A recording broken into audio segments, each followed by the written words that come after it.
Parents often impose their own will on children. When I was a child, I didn't like to pray as I was taught because I didn't understand it. But when I learned how to pray with my soul, my family listened respectfully to what I said. Give freedom to your child and only suggest with love what you think is right, because the willpower of child should be developed. The best way to do this is to teach the child to meditate. In that way, he begins to attune his will to the divine will, and so, his willpower develops in the right way, by self-control. After the manifestation of mechanical willpower in the child, the blind willpower of youth begins to manifest. This willpower is like a gun that is shot off in mid-air. It gives no result except a loud noise. Very young people blindly waste the dynamite of will. Then comes the exploding will, when the youth deliberately explodes his will on passions and reckless acts. After he gets a few knocks, he learns again. Parents should help their children to learn from their experiences that happiness is to be found only in self-control, in being the master of one's emotions and actions, not their slave. Youth need to know that true freedom means the capacity to control oneself in any situation, not indulgence in explosive acts of passion and recklessness that hurt others and often destroy the door. So let us have one's age in a look at the stages of willpower in short form. Willpower evolved through childhood and youth. The baby's will is called physiological will. He cries due to some physical condition. Later his will is mechanical, guided by his mother's will. Next comes the blind will of youth, manifesting in the consciousness that he can get his own way if he tries. He explodes it experimentally in a new feeling of power, but without reason. Later, through reason and a few hard knocks, he learns to guide his will consciously. Some people never get any farther than this and go through the gate of death without ever having sought the answer to life. The awakened ones tune in with divine will, and thus their efforts are all directed towards bringing his will upon earth. Their dynamic, active prayer is, "Thy will be done." Many college graduates leave their universities with a top-heavy, book-inflated head, and are unable to walk straight on the path of life because their legs of will and self-control have been almost paralyzed through disuse. They tumble headlong into the pit of wrong marriage, sex misuse, inordinate dollar craving, and business failure because they have not been taught any use of their college-sharpened mental blades of smartness except to hurt themselves. Many young men seem to take pleasure in doing those things that react to their own disadvantage and suffering in the end. In ancient times, the individual practiced self-discipline up to the age of 24, then, with character formed, he entered family life. Sometimes a good man's child is lacking in truthfulness and good habits. Certainly the child has had every opportunity to learn to be good, yet the moment he becomes old enough to start using his own will, he gets into all kinds of mischief. Why? Usually in such cases, the child's nature from past lives is karmically inclined toward wrong thinking and habits. Through his family training in this life, he learns to perform good actions, but they are only superimposed on his real nature. Because his will is controlled only by mechanical good habits, rather than by soul wisdom and true understanding, he readily succumbs to temptations when he is free of the good influence of the family. Success in life. Make your life more simple. And simplify the lives of your children as well. If you don't do it, life's experiences will reach them through bitter disillusionment. Children should have to work for some of the things they want, so they will know and appreciate their value.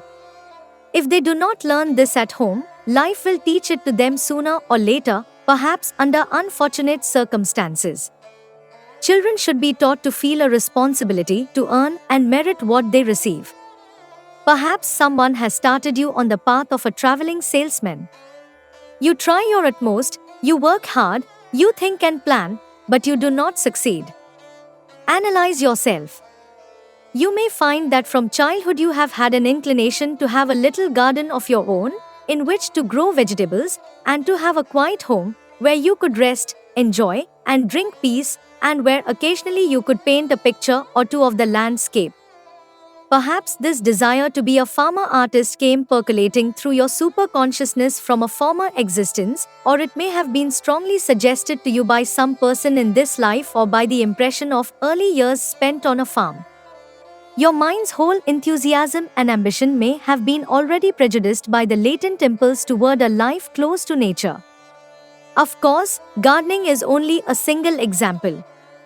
Your innate tendencies might lead you toward music, science, business, medicine, the law, etc. The question is, why work vocationally uphill against your own already formed tendencies toward a different occupation? Most people form their innate heart's desire between the ages of 3 and 12, although they may not be aware of it.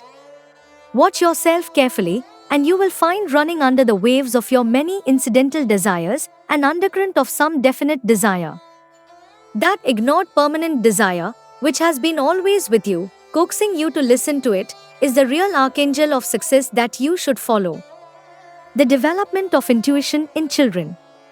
The education of one's intuition should not wait for youth or adulthood, it should begin in childhood. If children are accustomed to gaining knowledge only through so-called intellectual smartness, their inner doors of intuition truth remain shut out of their consciousness. Children should be taught to meditate and concentrate in the same way you have learned to do in the first lessons. As a result of practicing these techniques, children should from early life reveal intuitive faculties by which they grasp knowledge with extraordinary quickness. Knowledge and training can be imparted from one person to another through the subconsciousness during the sleep state. It can be imparted to an unborn baby through the subconsciousness of the mother. In the wakeful conscious state, people learn and absorb the vibrations through the specific company they keep and through conscious will. Growing into life. I remember in my school in Ranchi, India, a boy who liked to do just the opposite of what he was told to do. Therefore, I often told him to do what I didn't want him to do, and in that way got him to do what I wanted. In time he got wise, in a double sense, and changed himself for the better. Later he has to choose the right life companion and keep the matrimonial life smooth through consideration, fact, love, and fidelity. One has to think about methods of fostering social service. Develop inventive ability to serve mankind and lighten labor or improve on existing conditions, and see the individual life as related to social life. With the growth realization that life is a series of changes, we also become aware that we have to go either backward or forward as we adapt ourselves to each now change. It is impossible to remain stationary. A man immersed in the ocean has to keep moving, otherwise he will drown. To avoid drowning in the ocean of life also necessitates constant change on our part. Learning to behave. Children need to learn how to behave in all situations. Today, there is so much defiance in children. It is because they have never been taught that a part of life is learning to respect authority and the rights of others. How to live, that is a great science. Paramahansa said to us, when I went to my Guru, Swami Sri Yukteswar, he told me, learn to behave. And so must you learn to behave in this world, that is the science of religion. When learn how to behave, you will know what God is, because you will then conduct yourself in such a manner that you will know every moment that you are the soul, not the mortal body or mind. The soul is always drinking deeply of the divine nectar of God's presence. You are not a mortal being, you are a divine. Learn to behave like one. Learn to check your moods. The violent feelings you may experience in the present were all created in the past. If it were not so, then why some children are jealous from the very beginning, while others in the same family are calm and loving? There are children who would strike you if you were to tell them not to do a thing, others are quietly obedient. Another child may steal. Why? These traits are simple outcropping of prenatal tendencies created in former lives. Parents should help their children to learn from their experiences that happiness is to be found only in self-control, in being a master of one's emotions and actions, not their slave. Youth need to know that true freedom means the capacity to control oneself in any situation, not indulgence in explosive acts of passion and recklessness that hurt others. The principles of right behavior and the ways of right conduct should be taught in the home, in the schools, and in Sunday schools to guide children's lives from the very beginning. People should be taught from childhood to develop discrimination by meditative conduct with the superior pleasures of peace, harmony, and joy, and should be for spiritual habits early. Since we are ruled by habits which form our tendencies, moods, and desires, if bad habits are in the lead, our moods and actions become evil.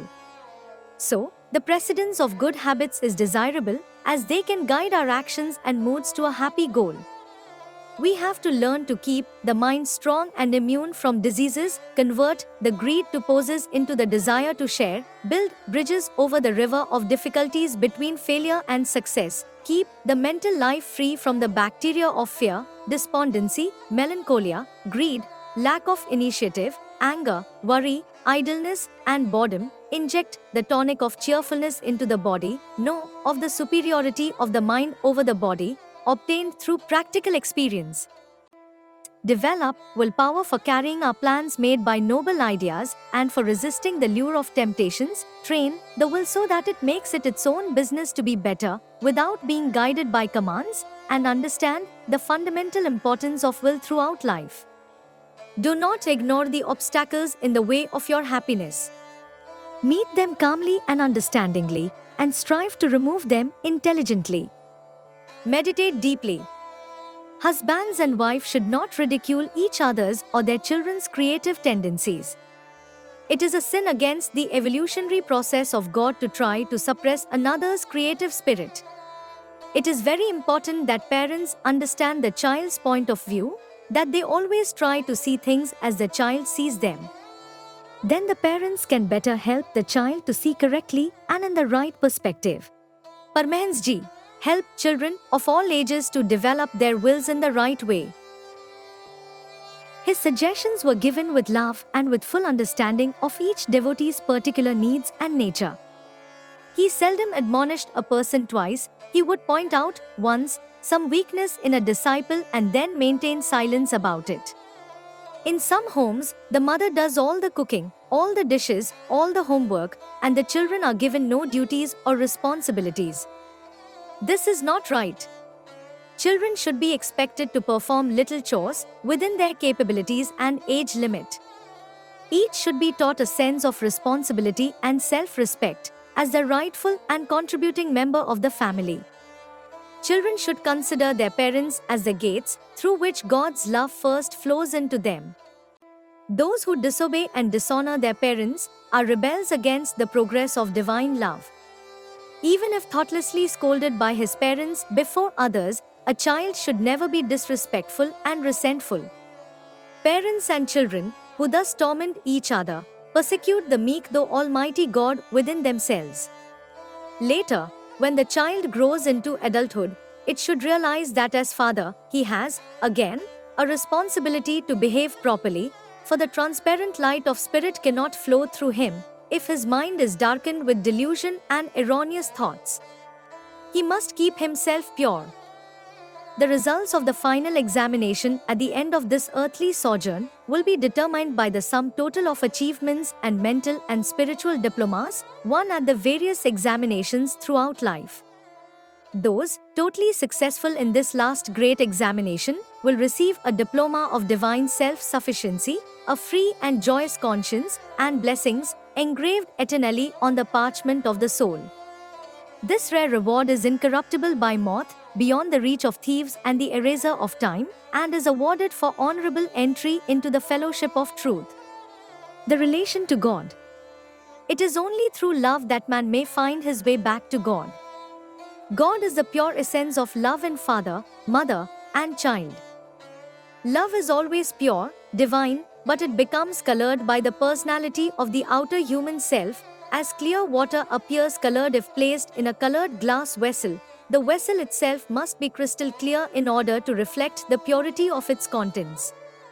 A human father's body and mind ought to be a temple of the Divine Father. As an instrument of the divine being, the father plays his greatest creative role when he implants in his children's thoughts that lead to God realization. Each mother should remember that the divine unconditional love is passing through her and she is blessed. She should realize that it is not her own love she gives, but the love of the Mother Divine in her. Thou must first find God in yourself and thus be able to behold Him in all other living creatures. When you can really feel God within and without, you will know that it is God alone who has become everything, and that all created things are God vibrations. The school.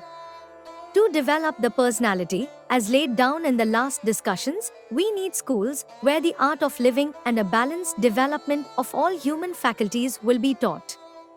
The school must be organized properly to create a good outer environment through rules and spiritual principles, and this will be the beginning to lay the foundation for the inner environment where souls can grow. Through curriculum and teachers, the process of education will be started.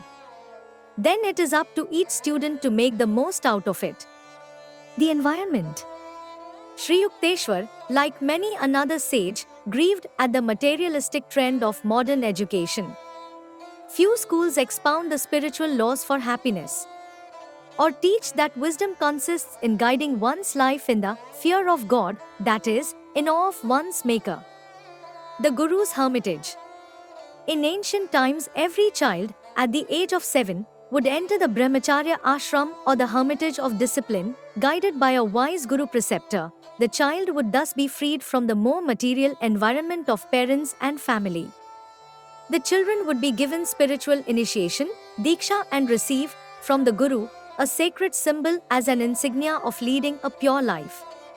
The children were not permitted to mix with the opposite sex or with materially minded people. Up to the 10th year, the boy was taught the scriptures and meditational practices. In the 11th year, he learned the duties of a soldier for the protection of others. At the age of 12, he was taught business methods and the art of proper dealing in worldly affairs. The young man remained in his Guru's hermitage until the age of 24 or 30. Then he returned to his family, took up a householder's duties, and begot children. In this way, the individual practiced self-discipline up to the age of 24, then, with character formed, he entered family life. In the Gurukul was a healthy feeling of solidarity and responsibility, and ample opportunity for the exercise of self-reliance and individuality. There was a high standard of culture, self-imposed discipline, and stern regard for duty, selfless action and sacrifice, combined with self-respect and reverence for others, a high standard of academic dignity, and a sense of the nobility and the great purpose of human life. Qualities of teachers. Educators, physical culturists, preachers, reformers, doctors, and lawmakers will hasten the true progress of civilization only when they themselves first learn and then teach others how to develop harmoniously all the factors of life and of man's nature. This is the true education and all-round human culture that all the world is seeking. A teacher has to be a shock absorber. The minute he becomes disturbed, he cannot help those who seek his aid. A true teacher has to love everybody, he has to understand humanity, and to know God. When Sri Yukteswar told me that my role in this life was to be that of a teacher, I called on the Lord's infinite power to sustain me. When I started to give lectures, I made up my mind that I would speak not by book learning but by inner inspiration, holding the thought that behind my speech was the inexhaustible creative power. I have also utilized that power in other directions to help people in business and in many different ways. I have used mortal mind to reflect immortality. I did not say, "Father, do it," but, "I want to do it, Father. You must guide me, you must inspire me, you must lead me." The divine man develops both the fatherly and motherly qualities in himself. He can feel toward anyone the same love a mother has for the children. The nature of a saint is tender like a flower, but stronger than thunder when he makes up his mind about something good, because his will is guided by wisdom. It was not the easiest thing to convince my Guru when I felt I had a better idea, but as soon as he saw that I offered a different angle, he would say, "You are right. Let us do it that way. But when I was wrong, he couldn't be moved. It is the duty of parents to open up the minds and hearts of their children and to guide them in the cultivation of the right attitude toward life, toward their emotional problems, and toward sex when they are old enough. While they are being taught, they should always have an open heart and an understanding mind. A child ought not to feel that he has to go to someone else for the understanding he did not get from his parents.